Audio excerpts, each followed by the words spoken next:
Mise à la porte un soir de Noël glacial avec ma fille d'1 an par mon mari infidèle et sa mère, je me réfugie chez mon père. Face à notre détresse, sa colère éclate. Ils ont commis l'erreur de s'en prendre à la mauvaise famille. La première chose que mon père fit ne fut pas de demander ce qui s'était passé. Il prit Léa de mes bras. Elle pleurait si fort que son petit corps tremblait à chaque souffle, et ses petites mains étaient devenues rouges vif à cause du froid. Papa l'enveloppa dans sa vieille veste de flanelle avant de la porter directement vers la cheminée. « Réchaudons cette petite fille, dit-il calmement. Rien d'autre, pas de questions, pas de colère, pas de panique, juste ces quelques mots. Je restais figé dans l'entrée, serrant toujours la poignée de la valise que la mère de Rémi avait jetée sur la pelouse à peine 30 minutes plus tôt. La fermeture éclair s'était ouverte quelque part en chemin, et l'un des lapins en peluche de Léa pendait à moitié dehors. Papa se pencha près de la cheminée et déposa Léa sur l'épais édredon que ma mère avait cousu des années avant son décès. « Je reviens tout de suite, ma chérie, lui murmura-t-il. Puis il disparut dans la cuisine. Je finis par entrer. L'odeur familière de cannelle, de pain et de chêne brûlant m'enveloppa. L'arbre de Noël était toujours dans le coin, décoré exactement comme maman le décorait. Des lumières blanches, des ornements faits main, et la petite figurine d'ange que Léa avait essayé de décrocher des branches la semaine précédente. Rien n'avait changé. Tout le reste avait changé. Papa revint portant un biberon de lait chaud. Il le testa contre son poignet avant de nourrir doucement Léa. Ce n'est qu'après qu'elle eut cessé de pleurer qu'il revint vers moi.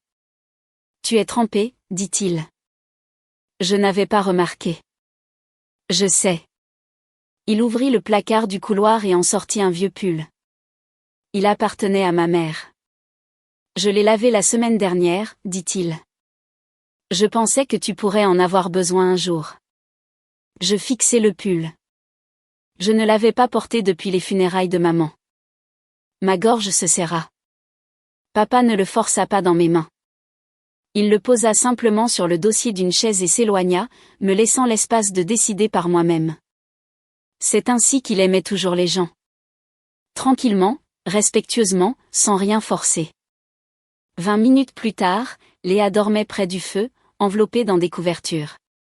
Papa plaça une tasse de thé à la camomille chaud devant moi. Ce n'est qu'alors qu'il s'assit en face de moi à la table de la cuisine. « Tu es prête ?» Je hochai la tête. Ma voix se brisa presque immédiatement. Rémi a changé. Papa n'interrompit pas. Au début, c'était de petites choses. Travailler tard, manquer le dîner, oublier des week-ends qu'il avait promis de passer avec nous. Je ris amèrement. J'ai vraiment cru toutes les excuses. Combien de temps ? Peut-être 6 mois. Papa hocha la tête une fois. Continue. Puis sa mère est tombée et s'est cassé la hanche. Elle a emménagé. Pendant quelques semaines, répondis-je. Du moins, c'est ce que Rémi a dit. Les quelques semaines sont devenues des mois.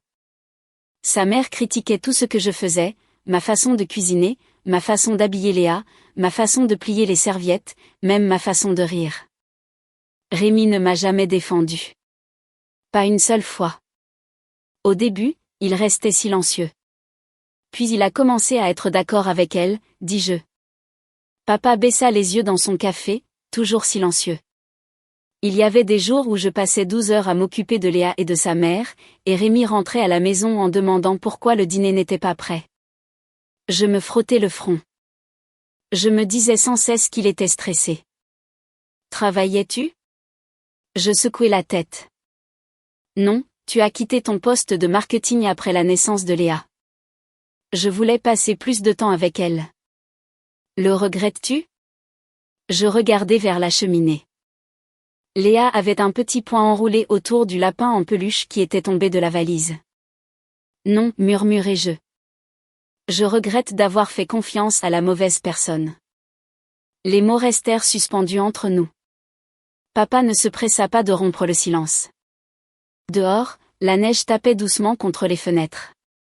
Réveillon de Noël. Des familles à travers la ville ouvraient des cadeaux, chantaient des cantiques, riaient autour des tables de dîner. La mienne s'était terminée sur une pelouse avec 2 sacs poubelles remplis de vêtements. « C'est arrivé ce soir ?» demanda finalement papa. Je hochai la tête. J'ai entendu une voiture s'arrêter dans l'allée. Je pensais que Rémi avait oublié quelque chose.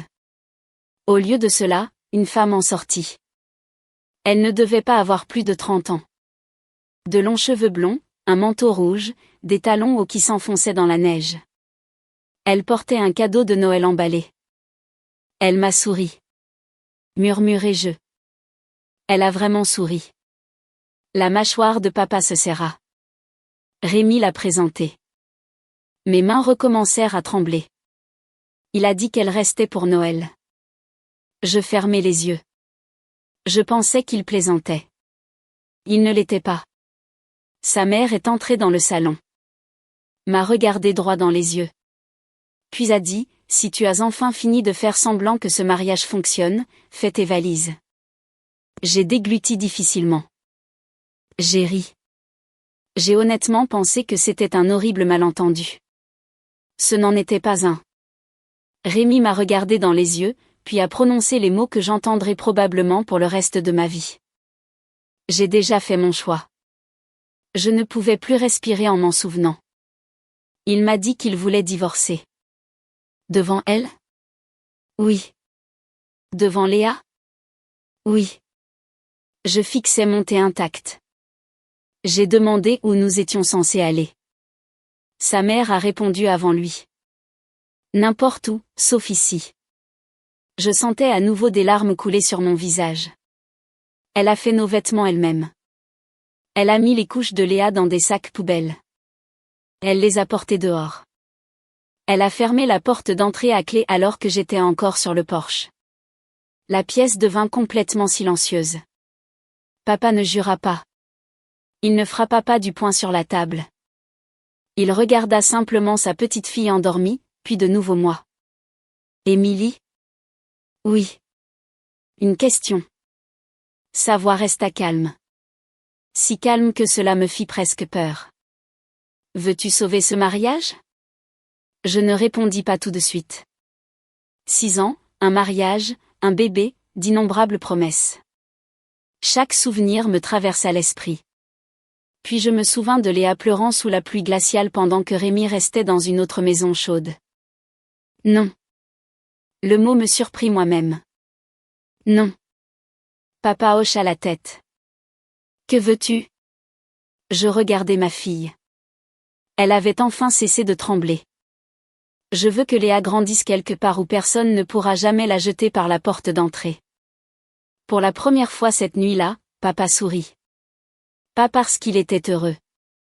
Parce qu'il comprenait. Il tendit la main à travers la table et plaça doucement sa main sur la mienne. Alors c'est ce que nous allons protéger. Il se leva et porta nos tasses vides à l'évier. Alors qu'il éteignait la lumière de la cuisine, il parla sans se retourner. Dors un peu. Demain, nous commencerons à reconstruire ton chemin vers la maison. Je me suis réveillée à l'odeur du café et du bacon. Pendant quelques secondes, j'ai oublié où j'étais. Puis j'ai vu le plafond familier de mon ancienne chambre et je me suis souvenu de tout. Matin de Noël. Pas chez moi. Pas à côté de mon mari. Pas sous l'arbre où Léa aurait dû ouvrir ses premiers vrais cadeaux de Noël. Au lieu de cela, j'étais de retour dans la maison où j'avais grandi, portant un des vieux pulls de ma mère pendant que mon mariage se désagrégeait tranquillement. Je suis descendue. Papa était déjà dans la cuisine à retourner des crêpes pendant que Léa était assise dans sa chaise haute, frappant joyeusement une cuillère en plastique contre le plateau comme si rien ne s'était passé la nuit précédente. Les enfants étaient remarquables de cette façon. Ils pouvaient survivre à un cauchemar si quelqu'un les faisait simplement se sentir en sécurité ensuite. Papa jeta un coup d'œil par-dessus son épaule. Bonjour. Bonjour. Il glissa une assiette sur la table. Mange d'abord, papa. Mange. Il n'y avait pas une once de dureté dans sa voix. Juste de l'expérience.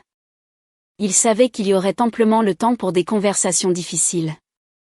Il n'y avait aucune raison de les avoir l'estomac vide. Pendant plusieurs minutes, les seuls sons dans la pièce furent les rires de Léa, les fourchettes contre les assiettes, et la musique de Noël jouant doucement à la vieille radio sur le comptoir. Quand le petit déjeuner fut terminé, papa nous versa à toutes les deux du café frais. Puis il tendit la main vers un classeur à côté de son bureau. « J'attendais ce jour, dit-il calmement. Mon cœur se serra. Tu savais ? J'espérais me tromper. Il posa un mince dossier sur la table. Je n'ai jamais pensé que Rémi deviendrait cet homme. Je le fixai. Qu'est-ce que c'est ? Des papiers. Il ouvrit le dossier avec précaution. Il y a 6 ans. La date me regardait. Le jour où Rémi et moi avons acheté notre maison. Je me souvenais de chaque détail. Nous étions mariés depuis moins d'1 an. Les prix des logements avaient grimpé plus vite que nous ne l'attendions. Nous avions suffisamment de revenus pour obtenir un prêt immobilier, mais pas assez d'économies pour l'apport initial. Rémi avait été gêné. Il voulait tout faire seul. Papa a proposé d'aider. Rémi a résisté pendant presque 1 semaine avant de finalement accepter. Je pensais que tu nous avais juste prêté l'apport. Je l'ai fait. Je t'ai remboursé. Tu en as remboursé une partie. Je fronçai les sourcils. Que veux-tu dire ? Papa me glissa un autre document. C'est l'accord que ton mari a signé. Je regardai la signature. Celle de Rémi. La mienne. Celle de papa. Je ne m'en souviens pas. Tu as fait confiance à Rémi. Oui. Et Rémi a fait confiance au fait que personne ne lit les papiers. Malgré tout, j'ai presque souri. Cela lui ressemblait exactement. Il survolait toujours les contrats, les formulaires d'assurance, les documents de prêt. Tout ce qui dépassait 2 pages. Qu'est-ce que ça dit ? Papa se pencha en arrière. Ça dit que l'apport n'était pas un cadeau. Je sais. Il dit aussi que je suis resté un investisseur garanti jusqu'à ce que la propriété soit refinancée ou vendue. Je clignai des yeux. Investisseur. C'est le langage juridique que mon cabinet a recommandé. Tu as écrit ça ? Non. Mon cabinet l'a fait. Il fit une pause. J'ai insisté sur une clause supplémentaire. Je sentis mon estomac se serrer. Quelle clause ? Si le mariage prenait fin parce qu'un des époux avait intentionnellement abandonné la relation conjugale ou commis une faute grave qui avait directement causé la rupture du mariage. Il tapota la page. Mon investissement serait remboursé avant que toute équité restante ne soit divisée. Je le fixai pendant plusieurs longues secondes. Je ne pouvais pas parler. Tu as prévu que nous échouions ? Papa secoua la tête immédiatement. Non, j'ai prévu que quelqu'un change. Il joignit ses mains. Émilie, je pratique le droit immobilier depuis 35 ans. J'ai vu des gens promettre l'éternité le samedi et engager des avocats le lundi. Je n'ai jamais douté de toi. J'ai simplement compris que je ne pouvais pas prédire le caractère d'une autre personne. Je regardai de nouveau l'accord. Tout avait été signé, dûment notarié, enregistré, parfaitement légal. Rémi avait signé chaque page. Il n'a jamais rien lu de tout cela. Papa sourit tristement. Non. Il demanda si les documents étaient standards. Je lui dis qu'ils protégeaient les intérêts de tous. Oui. Je regardai par la fenêtre de la cuisine. La neige avait enfin commencé à tomber. Douce, calme, belle, rien à voir avec la tempête en moi. Je me sens stupide. Papa répondit immédiatement. Non, tu as fait confiance à ton mari. Ce n'est pas de la stupidité. C'est le mariage. Ces mots apaisèrent quelque chose en moi. Pas complètement, mais assez. Assez pour respirer à nouveau. Mon téléphone vibra. Rémi, un nouvel email. Objet, dépôt de demande de divorce. Aucune excuse, aucune explication, seulement une copie de la requête que son avocat avait déposée ce matin-là. Il n'avait pas perdu de temps. Je fermai le message sans répondre. Papa le remarqua. Bien. Je n'allais pas répondre. Je sais. Il se leva et porta sa tasse de café à l'évier. La personne la plus bruyante dans un procès croit généralement qu'elle gagne. Et s'il gagne? Papa se retourna. Alors nous ferons face à la réalité. Mais s'il le pense seulement, il laissa la phrase en suspens. Il n'y a aucune raison de l'interrompre. De l'autre côté de la ville, Rémi célébrait. Je ne le savais pas encore, mais plus tard, j'apprendrai exactement comment cet après-midi de Noël s'était déroulé. Sa mère avait préparé un grand dîner de fête. La table de la salle à manger était remplie de dindes rôties, de purée de pommes de terre, de gratins de patates douces et de tartes. La femme qu'il avait choisie à ma place était assise sur ma chaise. Elle portait le collier en or que Rémi m'avait offert pour notre 3e anniversaire. Sa mère insista pour qu'elle l'essaie. « Il te va mieux » avait-elle dit avec un sourire. Quelqu'un a pris des photos. Rémi a souri pour chacune d'elles. Plus tard cet après-midi-là, sa mère a posté plusieurs de ses photos en ligne. Enfin, notre famille se sent complète. Les commentaires affluaient. Félicitations. Emoji de cœur. Des amis qui n'avaient aucune idée que sa femme et son bébé avaient passé la nuit précédente à frissonner sur le porche de quelqu'un d'autre. Quand une cousine éloignée demanda où étaient Émilie et Léa, sa mère répondit, « Parfois, les gens partent quand ils ne sont pas appréciés. » Le mensonge se répandit plus vite que la vérité ne le pourrait jamais. Pendant ce temps, j'étais assise à côté de mon père à regarder Léa empiler des blocs de bois sur le tapis du salon. « Je veux répondre, » admis-je. « Je sais. Je veux que tout le monde sache ce qui s'est vraiment passé. » Papa hocha la tête. « Mais pas aujourd'hui. Quand la vérité pourra te protéger. » Il regarda Léa. « Pas seulement satisfaire ta colère. » Je suivis son regard. Ma fille rit alors que la tour de blocs s'effondrait. Elle s'applaudit, complètement inconsciente que sa vie avait changé pour toujours. Papa parla doucement. « J'ai un seul travail maintenant. » Je le regardai. « Qu'est-ce que c'est ? » M'assurer qu'elle ne passera plus jamais un Noël à se demander si elle a un foyer. Des larmes me montèrent aux yeux à nouveau pour la première fois depuis la nuit précédente. Ce n'étaient pas des larmes de peur. C'étaient des larmes de soulagement parce que j'avais enfin compris quelque chose. Rémi pensait m'avoir jeté dehors. Il ne l'avait pas fait. Il m'avait renvoyé au seul endroit où je n'aurais jamais à gagner le droit d'appartenir. Et il n'avait toujours aucune idée de ce qu'il avait signé 6 ans plus tôt ni à quel point cette erreur allait devenir coûteuse.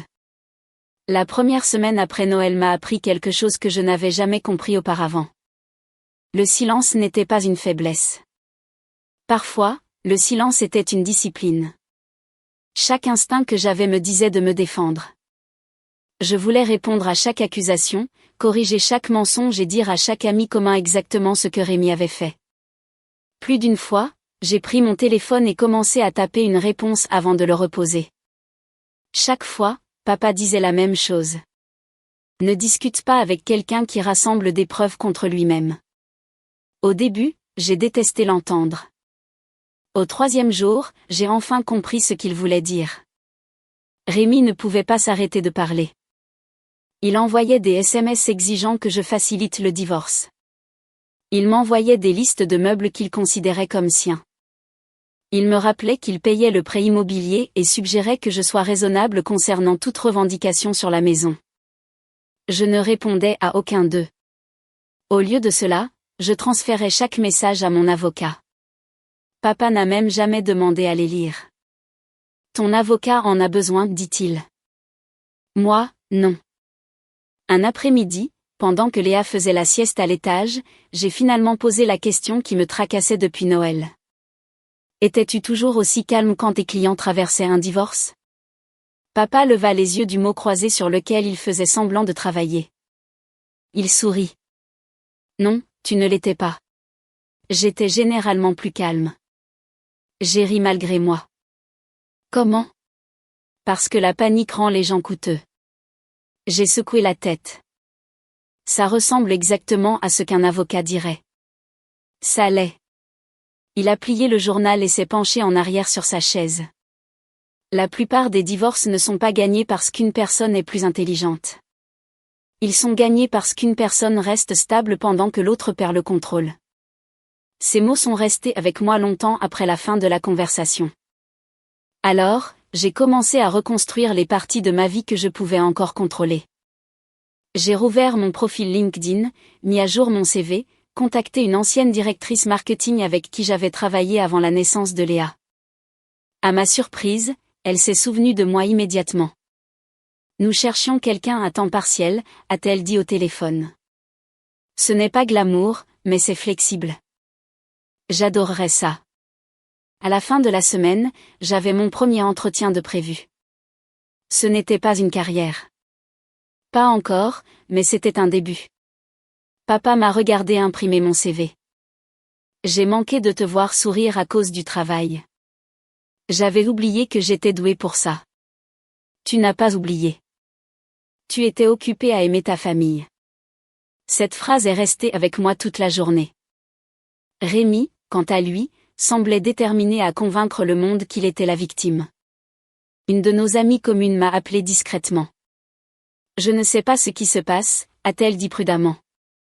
Mais Rémi a dit à tout le monde que tu étais partie parce que ta dépression s'était aggravée. J'ai fermé les yeux. Je n'ai jamais été diagnostiquée avec une dépression.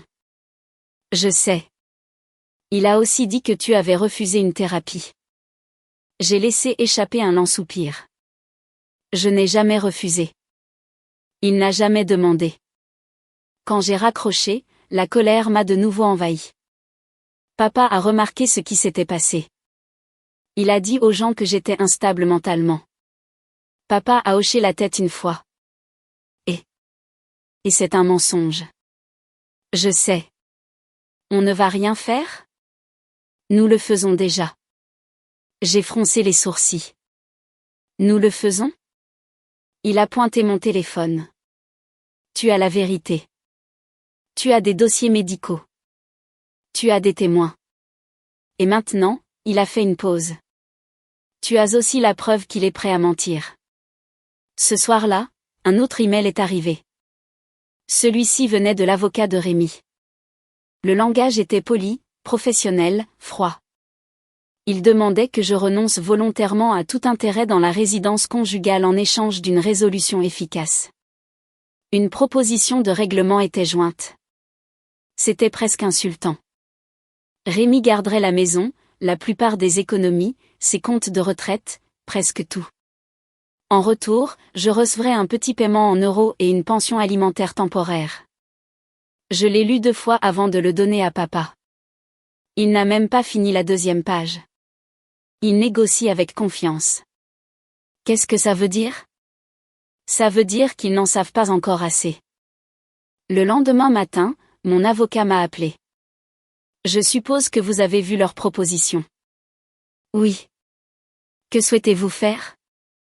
Avant que je puisse répondre, papa a doucement tendu la main. J'ai mis le téléphone en haut-parleur. Il a attendu que mon avocat le salue. C'est Richard Dubois. Bonjour, maître Dubois. J'ai examiné la proposition. Moi aussi. Il y a eu un bref silence. Puis papa a dit, presque nonchalamment, je pense qu'il est temps de nous rencontrer en personne. L'avocat a hésité. Je crois que ce serait approprié. Excellent. Mon bureau. Vendredi matin. Une fois l'appel terminé, j'ai regardé papa. C'est tout. C'est assez. Tu n'as pas l'air inquiet. Je ne le suis pas. Pourquoi? Il a souri doucement. Parce que leur proposition me dit exactement ce qu'ils ignorent. Le vendredi est arrivé avec un ciel gris et une pluie verglaçante. Papa a insisté pour que je reste à la maison avec Léa. Je m'occuperai de la réunion. Je devrais être là. Tu le seras quand ce sera utile. Je détestais attendre. Chaque heure semblait en faire 3. J'ai nettoyé la cuisine 2 fois. Plié du linge qui n'avait pas besoin d'être plié. Vérifié mon téléphone toutes les quelques minutes. Finalement, peu après midi, papa est rentré. Il a enlevé son manteau, l'a accroché soigneusement, s'est lavé les mains. Ce n'est qu'alors qu'il est entré dans le salon. Eh bien, il s'est assis en face de moi. Ils étaient surpris. De quoi? Ils ont supposé que j'avais co-signé un prêt immobilier. Tu ne l'as pas fait? Oui, mais ce n'est qu'une partie de l'histoire. Il s'est arrêté là. Je me suis penchée en avant. Papa, que s'est-il passé? Il a regardé Léa, qui empilait joyeusement des blocs sur le tapis. Puis il m'a regardé de nouveau. L'avocat a demandé des copies de chaque document, et je lui ai dit que je serais heureux de fournir des copies certifiées conformes. Mon cœur a battu plus vite. Qu'a-t-il dit? Il a cessé de négocier. J'ai froncé les sourcils. Qu'est-ce que ça veut dire? Ça veut dire. Papa a pris son café. Il a enfin commencé à lire. Pour la première fois depuis le réveillon de Noël, j'ai vu quelque chose de différent dans l'expression de mon père. Pas de satisfaction, pas de fierté, mais de la certitude. Rémi avait passé 6 ans à croire que les papiers qu'il avait signés n'avaient pas d'importance. Maintenant, quelqu'un avait enfin pris le temps de lire chaque page. Et quoi qu'ils aient trouvé, c'était suffisant pour faire taire un avocat. Vendredi après-midi, papa m'a finalement raconté ce qui s'était passé dans la salle de conférence. Il ne l'a pas dramatisé. Il ne l'a jamais fait. Au lieu de cela, il a versé 2 tasses de café, a attendu que Léa s'endorme à l'étage et s'est assis en face de moi à la table de la cuisine. La réunion a duré moins de 40 minutes, a-t-il dit. Seulement 40? Elle aurait duré 20 s'ils avaient lu les documents il y a 6 ans. Je n'ai pas pu m'empêcher de sourire. Que s'est-il passé? Il a fait glisser sa mallette en cuir sur la table et en a sorti un dossier soigneusement organisé. J'ai rencontré l'avocat de Rémi. Les 10 premières minutes furent exactement ce à quoi on s'attendait. Il a insisté sur le fait que Rémi voulait un divorce à l'amiable. Il a dit que son client espérait éviter des frais de justice inutiles. Il a dit que tout le monde devrait passer à autre chose avec dignité. Papa m'a regardé par-dessus le bord de sa tasse de café. J'ai été d'accord avec chaque mot. Cela m'a surprise. Vraiment? Bien sûr. Je préfère aussi un règlement honnête. Il a ouvert le dossier. Mais l'honnêteté exige que tout le monde connaisse les mêmes faits. Il m'a tendu une copie de l'accord que j'avais déjà vu. C'est le document qu'ils ont finalement commencé à lire. J'ai tracé la signature de Rémi avec mon doigt. Alors, que s'est-il passé quand ils sont arrivés à la clause? Papa s'est penché en arrière. L'avocat a cessé de parler. Selon papa, Rémi était arrivé avec près de 20 minutes de retard. Il est entré dans la salle de conférence vêtu d'un costume anthracite coûteux. Confiant, détendu, sûr de lui. Il a hoché poliment la tête à papa, mais ne s'est jamais excusé pour le réveillon de Noël. Notons. Au lieu de cela, il s'est assis, a croisé une jambe sur l'autre et a souri. Je pense que nous pouvons régler ça aujourd'hui. Papa a simplement répondu, je l'espère. L'avocat de Rémi a commencé à examiner la proposition de règlement. Papa a écouté calmement. Lorsque l'avocat a eu fini, papa a fait glisser un autre dossier sur la table. J'apprécierais que vous examiniez l'accord de propriété original avant de continuer. L'avocat a ajusté ses lunettes. Il a parcouru la première page, puis la seconde. À la 4e page, son expression a changé. Rémi a remarqué. Quoi? Son avocat n'a pas répondu. Il a continué à lire. Le silence s'est fait étrangement dans la pièce. Finalement, Rémi a froncé les sourcils. Qu'est-ce que c'est? Son avocat a levé les yeux. Quand avez-vous lu ces documents pour la dernière fois? Rémi a haussé les épaules. Je les ai signés il y a des années. Did you actually read them? Je ne pensais pas en avoir besoin.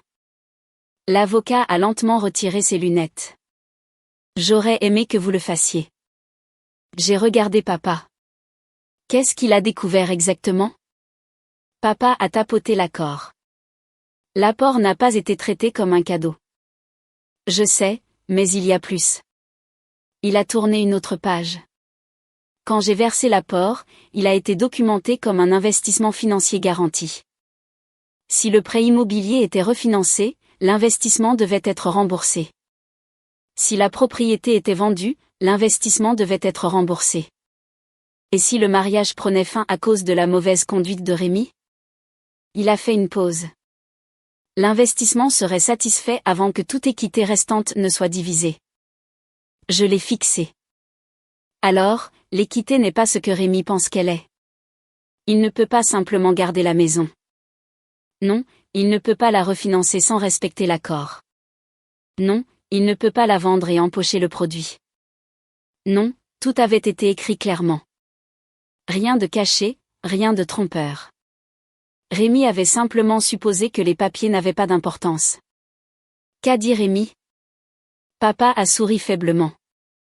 La première chose? J'ai hoché la tête. Il m'a accusé de l'avoir trompé. J'ai presque ri, et je lui ai rappelé que l'accord avait été rédigé par son propre notaire de clôture. Il a choisi de signer. Personne ne l'a pressé. Personne ne l'a empêché de poser des questions. Papa a joint ses mains. La loi ne protège pas les gens qui refusent de lire. L'avocat de Rémi a demandé une courte pause. Les deux sont sortis dans le couloir. Papa est resté seul dans la salle de conférence. Quand ils sont revenus 10 minutes plus tard, la confiance que Rémi avait affichée en entrant dans la réunion avait disparu. Son avocat a parlé à sa place. Nous aimerions des copies certifiées conformes de chaque document enregistré. Papa a hoché la tête. Vous les aurez cet après-midi. Puis Rémi s'est enfin adressé à lui. Pourquoi? Papa l'a regardé calmement. Pourquoi? Quoi? Pourquoi as-tu fait ça? Je t'ai aidé à acheter cette maison. Rémi a secoué la tête. Non, je veux dire cet accord. Papa a répondu sans élever la voix. J'ai passé 35 ans à voir de bonnes personnes faire confiance à la mauvaise personne. Je me suis promis que ma fille ne perdrait jamais tout parce que quelqu'un d'autre avait brisé ses vœux. Rémi n'a pas répondu. Alors que papa finissait de me raconter l'histoire, mon téléphone a vibré. Un SMS de Rémi. Nous devons parler. Un autre est arrivé avant que je ne puisse réagir. Pourquoi ne m'as-tu pas parlé de ton père? J'ai fixé l'écran. Papa a remarqué. Qu'est-ce que c'est? Il veut parler. Que veux-tu faire? J'ai pensé au réveillon de Noël, à Léa pleurant sous la pluie glaciale, à la porte d'entrée se fermant devant nous. Puis j'ai verrouillé mon téléphone et l'ai posé face contre table. Rien. Papa a hoché la tête avec une approbation silencieuse. Bien. Rémi, cependant, n'avait pas fini de faire des erreurs. Le lundi suivant, il avait appelé 3 fois, laissé 2 messages vocaux, envoyé 4 SMS. Chaque message semblait moins confiant que le précédent. Il ne commandait plus. Il négociait. Il suggérait de s'arranger. Il insistait sur le fait que les avocats aggravaient tout. Je n'ai répondu à aucun d'eux. Au lieu de cela, chaque message a été transmis à mon avocat, exactement comme papa me l'avait appris. Chaque choix laisse une trace, me rappela-t-il. Laisse-le décider quel genre de trace il veut laisser. Rémi n'était pas le seul à commencer à paniquer. La femme qu'il avait ramenée à la maison le réveillon de Noël posait aussi des questions. Des questions auxquelles il ne pouvait pas répondre. Elle avait cru qu'il était propriétaire de la maison à part entière. Elle avait cru que le divorce serait rapide. Elle avait cru qu'il serait bientôt libre, riche et qu'il commencerait une nouvelle vie glamour. Au lieu de cela, elle a appris que la maison ne pouvait pas simplement devenir la leur. Les obligations légales passaient en premier. L'incertitude financière venait ensuite. Pour la première fois depuis Noël, le fantasme qu'ils avaient construit ensemble montra sa première fissure. Et une fois que la première fissure est apparue, d'autres allaient sûrement suivre. Au cours de la 2e semaine de janvier, le silence autour de Rémi avait commencé à disparaître. Non pas parce que les gens avaient cessé de parler, mais parce qu'ils avaient commencé à poser des questions. Au début, il pensait pouvoir contrôler le récit de la même manière qu'il avait contrôlé les conversations à la maison. Il a dit à ses collègues que le divorce était devenu compliqué. Il a sous-entendu que je refusais de coopérer. Il a laissé entendre que mon père essayait de profiter de lui. Le problème avec les mensonges, c'est qu'ils se multiplient. Chaque nouvelle version exigeait une autre explication, une autre omission, une autre personne à convaincre. Pendant ce temps, j'avais cessé d'essayer de convaincre qui que ce soit. Papa avait eu raison. La vérité n'avait pas besoin de publicité. Seulement de temps. Quelques jours plus tard, mon avocat a appelé. Nous avons reçu une autre proposition de règlement. Meilleure? Un peu. Assez? Elle a ri doucement. Loin de là. Rémi proposait maintenant de partager l'équité après avoir remboursé l'investissement de papa. Seulement quelques semaines plus tôt, il avait insisté sur le fait que la maison lui appartenait entièrement. La réalité commençait à le rattraper. Papa a levé les yeux du journal quand j'ai terminé l'appel. Ils ont commencé à négocier. Tu savais qu'il le ferait. Je savais qu'il le devrait. Il a plié le journal avec précaution. L'orgueil coûte cher. La vie s'est lentement installée dans une nouvelle routine.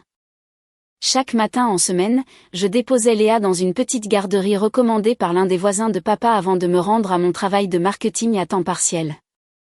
Ce n'était pas glamour. Je répondais aux emails, mettais à jour les campagnes sur les réseaux sociaux et aidais à organiser des événements clients. Mais chaque chèque de paie apportait quelque chose que ma vie d'avant m'avait lentement enlevé, la confiance. La première fois que j'ai acheté des courses pour Léa avec de l'argent que j'avais gagné à nouveau, je me suis assise dans ma voiture après et j'ai pleuré. Non pas parce que j'étais triste, mais parce que je me suis souvenue de qui j'avais été avant de commencer à croire que toute mon identité dépendait d'être la femme de quelqu'un. Ce soir-là, papa m'a trouvée en train d'équilibrer mon budget à la table de la cuisine.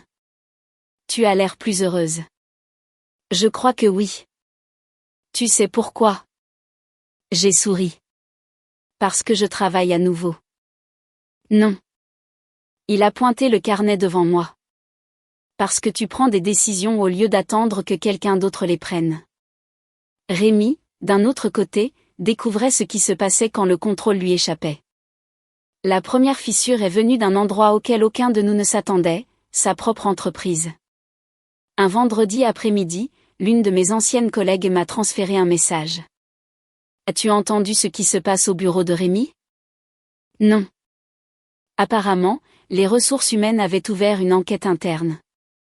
Pas parce que Rémi avait une liaison. Son entreprise ne s'intéressait pas à sa vie privée. Il s'intéressait à ce qu'il avait fait pendant les heures de travail. Plusieurs emails avaient fait surface, montrant que Rémi avait utilisé son compte email professionnel pour coordonner des voyages personnels avec la femme qu'il fréquentait. Pire encore, certaines de ces mêmes chaînes de mails contenaient des commentaires sur moi. Des commentaires me décrivant comme instable. Des commentaires suggérant que j'avais abandonné notre foyer volontairement. Des commentaires envoyés à des collègues qui n'avaient absolument aucune raison de savoir quoi que ce soit sur mon mariage. Le problème n'était plus personnel. Il était devenu professionnel. Papa a écouté calmement pendant que je lui racontais. Je ne l'ai pas dénoncé. Je sais. Je n'ai parlé à personne dans son entreprise. Je sais. Alors, comment? Il haussa les épaules. Les gens créent leurs propres preuves chaque jour. Ils oublient simplement que quelqu'un pourrait les lire plus tard. Rémi a rappelé cette nuit-là. J'ai laissé la boîte vocale prendre le message. Puis un autre et un autre. Finalement, il a laissé un message. Émilie, c'est allé trop loin. J'ai fixé mon téléphone. Trop loin? Les mots résonnaient dans ma tête. Pas la nuit où il a regardé sa mère jeter les affaires de notre fille dans des sacs poubelles. Pas la nuit où il nous a enfermés dehors. Pas le dîner de Noël qu'il a partagé avec une autre femme pendant que Léa dormait dans la chambre d'amis de son grand-père. Non. Apparemment, les choses n'étaient allées trop loin qu'après l'arrivée des conséquences. J'ai supprimé le message vocal, puis j'en ai envoyé une copie à mon avocat. Une semaine plus tard, quelque chose s'est passé qui nous a tous surpris. La mère de Rémi est venue chez papa. Elle n'a pas appelé d'abord. Elle a simplement frappé. Papa a ouvert la porte. Elle se tenait là, tenant un plat à gratin recouvert de papier d'aluminium. Cela semblait presque absurde, comme si des pâtes au four pouvaient effacer le réveillon de Noël. J'aimerais parler à Émilie. Papa est resté poli. À propos de quoi? Nous sommes de la famille. Il l'a regardé pendant plusieurs secondes avant de répondre. Non, nous l'étions. Elle a baissé les yeux. J'ai fait des erreurs. Papa a hoché la tête. Vraiment? Je voulais seulement ce qu'il y avait de mieux pour mon fils. Et quand vous avez poussé votre petite fille sous la pluie glaciale, sa voix est restée calme. Comment cela était-il exactement le mieux pour lui? Elle n'a pas eu de réponse. Elle a doucement posé le plat à gratin sur le porche. J'espère qu'un jour elle me pardonnera. Papa a doucement ramassé le plat et le lui a rendu. Ramenez ça à la maison. Nous avons déjà dîné. Puis il a fermé la porte. Pas avec colère, simplement complètement. Quand il est revenu dans le salon, j'ai réalisé quelque chose. Il n'avait pas fermé la porte out of vengeance. Il l'avait fermée parce que certaines portes devraient rester fermées. Le plus grand tournant est survenu 2 semaines plus tard. Mon avocat m'a invité à examiner des pièces supplémentaires de la découverte. Parmi les documents se trouvaient des images de sécurité de notre quartier. L'avocat de Rémi les avait demandées après avoir appris que les maisons voisines avaient des caméras extérieures. J'ai regardé la vidéo en silence. J'étais là, sur le porche, tenant Léa. La mère de Rémi traînant 2 sacs poubelles vers le trottoir. Rémi debout dans l'embrasure de la porte ouverte, regardant, ne faisant rien. L'enregistrement n'avait pas de son. Il n'en avait pas besoin. Les images disaient tout. Je n'ai pas pu finir de regarder. J'ai couvert ma bouche. Je pensais que s'en souvenir était le plus difficile. Mon avocat a discrètement mis la vidéo en pause. Parfois, le voir est pire. Papa a posé une main sur mon épaule. Look at Léa. Je l'ai fait. Elle tendait les 2 bras vers moi dans la vidéo. Même à travers une caméra de sécurité granuleuse, même sans son, on pouvait voir exactement à qui elle faisait confiance. Plusieurs jours plus tard, Rémi a demandé un temps de parentalité supplémentaire. Son avocat a soutenu qu'il aimait sa fille. Personne ne l'a remis en question. Mais l'amour et le jugement ne sont pas la même chose. Les images de sécurité sont devenues une partie du dossier, non pas parce qu'il avait commis un crime, mais parce qu'elles montraient un choix. Un père regardant sa fille d'1 an rester dehors par temps glacial et choisissant de ne pas intervenir. Ce choix ne pouvait pas être expliqué. Il ne pouvait qu'être témoigné. Alors que nous quittions le palais de justice après cette audience, papa a marché à mes côtés sans dire un mot. Finalement, j'ai brisé le silence. Penses-tu qu'il comprend ce qu'il perd? Papa a regardé le ciel gris d'hiver. Je pense qu'il comprend ce qu'il a perdu. Ce n'est pas toujours la même chose. Pour la première fois depuis le réveillon de Noël, j'ai cru qu'il avait raison. Rémi n'était pas puni par mon père ou par moi. Il vivait les conséquences de chaque décision qu'il avait prise. Et il y avait encore d'autres conséquences à venir. Au début du printemps, l'amertume s'était transformée en quelque chose de plus calme. Pas la paix, pas encore. Quelque chose de plus proche de l'acceptation. La colère qui m'avait empêché de dormir pendant les premières semaines après Noël n'habitait plus chaque pensée. Elle apparaissait encore de temps en temps, généralement quand je pliais un des petits pulls de Léa ou que je passais devant notre ancien quartier, mais elle ne contrôlait plus mes journées. Ma vie avait commencé à avancer. Celle de Rémi n'avait pas avancé. L'audience finale était prévue pour un jeudi matin pluvieux d'avril. Papa nous a conduits au palais de justice. Aucun de nous n'a beaucoup parlé pendant le trajet. Léa était assise sur la banquette arrière, fredonnant en tenant le lapin en peluche qui avait failli tomber de la valise cassée le réveillon de Noël. Le même lapin. Papa avait recousu une de ses oreilles quelques semaines plus tôt. Il ne l'avait pas jeté parce qu'il était endommagé. Il l'avait réparé. D'une certaine manière, cela semblait symbolique. À l'intérieur du palais de justice, tout était plus calme que ce que les drames télévisés feraient croire aux gens. Pas de cris, pas de confrontation dramatique, juste des avocats portant des dossiers, des greffiers appelant des noms, et des familles assises ensemble dans un silence nerveux. Rémi se tenait près des portes de la salle d'audience. Il avait l'air plus vieux, pas par les années, mais par les conséquences. La confiance coûteuse qu'il avait toujours suivie dans chaque pièce avait disparu. Ses costumes sur mesure avaient été remplacés par une veste bleu marine simple. Ses épaules semblaient plus lourdes. Ses yeux trouvèrent Léa en premier. Elle sourit poliment. Puis elle tendit la main vers la mienne. Je sentis ses petits doigts s'enrouler autour des miens. Rémi le remarqua. Il détourna le regard. Quand notre affaire fut appelée, nous entrâmes ensemble. La juge salua les deux avocats avant d'examiner le dossier. Elle avait évidemment tout lu, les documents hypothécaires, les dossiers financiers, les images de sécurité, la correspondance par email, les évaluations parentales, le témoignage. Rien n'avait besoin d'être exagéré. Les preuves parlaient assez clairement. L'avocat de Rémi a soutenu que son client regrettait la façon dont le mariage avait pris fin. La juge a écouté respectueusement. Puis elle a posé une question. Votre client conteste-t-il que sa fille d'1 an ait passé une partie du réveillon de Noël à l'extérieur du domicile conjugal après avoir été retirée de la résidence? La salle d'audience devint très silencieuse. Rémi se leva lentement.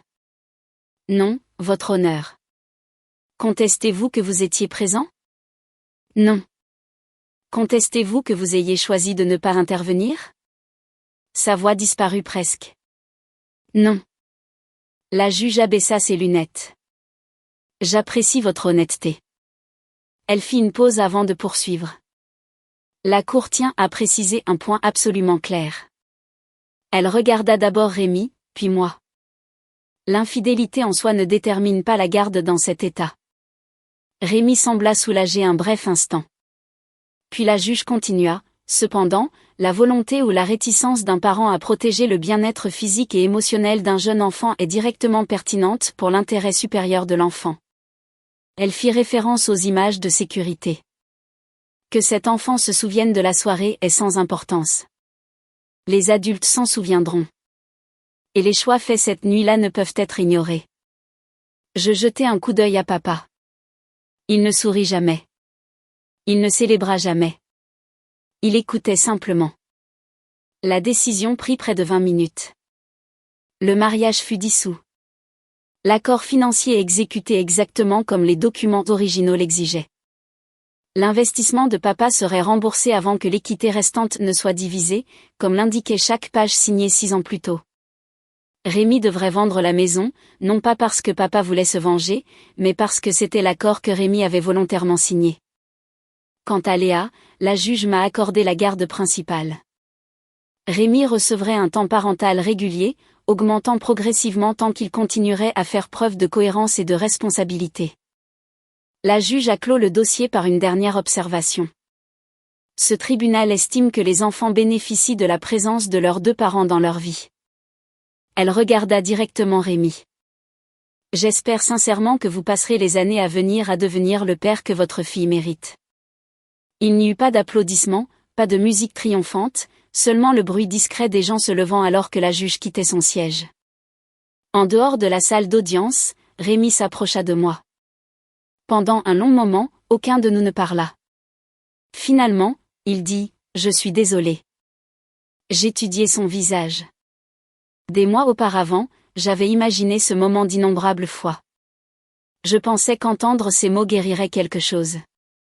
Ça n'a pas été le cas. Je suis contente que tu l'aies enfin dit, répondis-je honnêtement. Mais les excuses n'effacent pas les choix. Il hocha la tête. Je sais. J'ai tout perdu. Papa, qui se tenait à une distance respectueuse, s'approcha. Rémi se tourna vers lui. Je t'ai blâmé. Je sais. Je pensais que tu essayais de me détruire. Papa secoua la tête. Non, tu t'es débrouillé tout seul. Il n'y avait pas de colère dans sa voix. Seulement la vérité. Rémi baissa les yeux. J'aurais dû lire les papiers. Papa répondit calmement. Ces papiers n'étaient pas ta plus grande erreur. Rémi leva les yeux. La plus grande erreur a été de croire qu'un foyer t'appartenait simplement parce que ton nom figurait sur l'acte de propriété. Il jeta un coup d'œil à Léa. Un foyer appartient aux personnes qui s'y sentent en sécurité. Rémi ne put répondre. Il se contenta de hocher la tête une fois avant de s'éloigner. Je le regardais disparaître dans la foule de personnes quittant le palais de justice. Pour la première fois depuis des mois, je ne ressentais pas de haine, seulement de la tristesse pour ce qui aurait pu être. L'été est arrivé. La vie est redevenue lentement ordinaire. J'ai continué à travailler. Ma confiance est revenue, une petite réussite à la fois. Léa a grandi, est devenue plus bruyante et infiniment curieuse. Papa est resté exactement qui il avait toujours été. Chaque samedi matin, il faisait des crêpes. Chaque dimanche après-midi, il lisait des livres à Léa dans le vieux fauteuil à bascule qui avait appartenu à ma mère. Rien dans son amour ne nécessitait d'attention. Il existait simplement. Le réveillon de Noël suivant est arrivé presque avant que je ne réalise qu'une année s'était écoulée. La neige recouvrait le jardin. Léa courait dedans dans un manteau rouge vif, riant alors que papa l'aidait à construire le bonhomme de neige le plus bancal imaginable. Je me tenais sur le porche arrière, portant le vieux pull de ma mère. Le même que papa avait tranquillement posé sur une chaise la nuit où je suis rentrée à la maison. Il sentait encore légèrement le cèdre du placard où il l'avait gardé toutes ces années. Papa a brossé la neige de ses gants et s'est approché de moi. « Tu penses à Noël dernier ? » « Un peu. » « Et à celui-ci. » Je regardais Léa. Elle riait si fort qu'elle pouvait à peine tenir debout. « Personne n'a peur ici. » Papa sourit. « Non, ils ne le seront jamais. » J'ai posé ma tête sur son épaule. « Tu sais, je pensais que nous avions gagné parce que tu étais plus intelligent que Rémi. » Papa a doucement ri. « J'ai 35 ans d'expérience juridique. Cela a certainement aidé. » Nous avons toutes les deux ri. Puis son expression est devenue pensive. « Mais ce n'est pas pour ça que nous avons gagné. » Il a regardé Léa placer délicatement une petite écharpe autour du cou du bonhomme de neige. « Nous avons gagné parce que la première chose à laquelle j'ai pensé cette nuit-là était de garder ma petite fille au chaud. » Il a fait une pause. « Et la première chose à laquelle ils ont pensé était de vous faire sortir toutes les deux de la maison. » Les mots se sont posés doucement sur le soir calme. Ce n'est qu'alors que j'ai pleinement compris ce qu'il avait voulu dire sur le porche un an plus tôt. Ils avaient choisi la mauvaise famille. Non pas parce que nous avions de meilleurs avocats. Non pas parce que nous comprenions les contrats. Non pas parce que nous avons gagné au tribunal. Ils avaient choisi la mauvaise famille parce qu'ils croyaient que la gentillesse était une faiblesse, la préparation une suspicion, et l'amour pouvait être remplacé par la commodité. Ils se sont trompés. Une maison peut être vendue, l'argent peut être divisé, les carrières peuvent être reconstruites, mais un vrai foyer est tout autre chose. C'est l'endroit où un enfant effrayé est enveloppé dans une couverture chaude avant que quiconque ne pose de questions. C'est là que le pardon est offert sans oublier la leçon. C'est là que la dignité compte plus que l'orgueil. Et c'est là que personne n'a jamais à se demander s'il sera toujours le bienvenu lorsqu'il frappera à la porte. Cette nuit de Noël, j'ai pensé avoir tout perdu. En y repensant maintenant, j'ai réalisé que c'était la nuit où j'avais enfin trouvé mon chemin vers la maison. La vie a une façon de révéler le caractère bien avant de délivrer les conséquences. La richesse, les titres et les belles maisons peuvent impressionner le monde pendant un certain temps, mais la gentillesse, l'intégrité et la responsabilité sont ce qui perdurent. Protégez les personnes qui vous font confiance. Honorez les promesses que vous faites, et ne confondez jamais la décence tranquille d'une autre personne avec de la faiblesse. Les plus grandes victoires ne sont pas celles qui détruisent quelqu'un d'autre. Ce sont celles qui vous permettent de reconstruire votre propre vie avec dignité.